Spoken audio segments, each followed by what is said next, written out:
Hey class, today we're back with another lesson on modal verbs. So today we're going to be talking about necessity, non-necessity, and prohibition. And these all use very similar structures, but they are used for very different purposes. So it's important to know the differences between them so you don't get it wrong.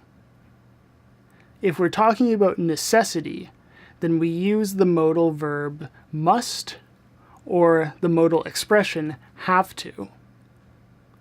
When you're talking about necessity, what you're talking about are things like needs, rules, and requirements. An example of this is, you must eat well to live a healthy life. We could also say, you have to eat well to live a healthy life, and there's no difference in meaning between those two sentences. The big difference is if you're talking in a formal sense or in an informal sense. If you're using the word must, it is a much more formal type of language, and it is usually used with rules in an official setting, things like laws or rules put in by your school or governments. If you're using have to, it's a much less formal use of necessity, and you can also use it to ask questions, where you usually would not ask questions with must. So you could ask, do you have to eat well to live a healthy life? But you would not often say, must you eat well to live a healthy life, even though it is still technically correct. If you're talking about non-necessity, then you will use the modal have to, but you'll make it negative by including the word not.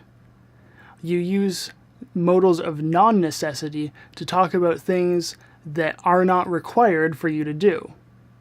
So for an example, I could say, I don't have to wake up early on Saturdays to go to school because it's the weekend.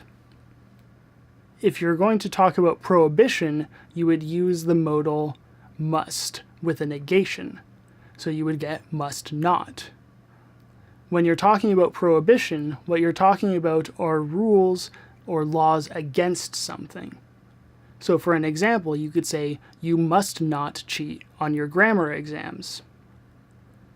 Prohibition is very different from non-necessity, because if I say, you must not cheat on your grammar exams, that means there is a rule saying you cannot do it. So prohibition and non-necessity seem very similar because we both take modals of necessity and we turn them negative by adding not, but they're very different. If you look at our example for prohibition, we said, you must not cheat on your grammar exams. And what that means is there's a rule saying that you are not allowed to cheat on your grammar exams or you will get a 0.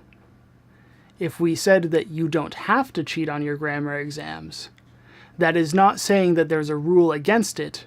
It's saying that you don't need to do it. So that could mean that you're doing well in grammar class and you don't need to cheat to get a good mark.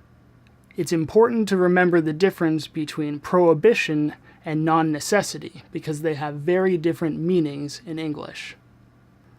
So I hope this video made the difference between necessity, non-necessity, and prohibition more clear for you. If you have any additional questions, please put them in the comments and I'll answer them as quickly as I can. If you want to do some practice, I have included practice exercises in the description of this video. And if you enjoyed the video, please subscribe because we have new videos coming out every single week. I'll see you next time, class.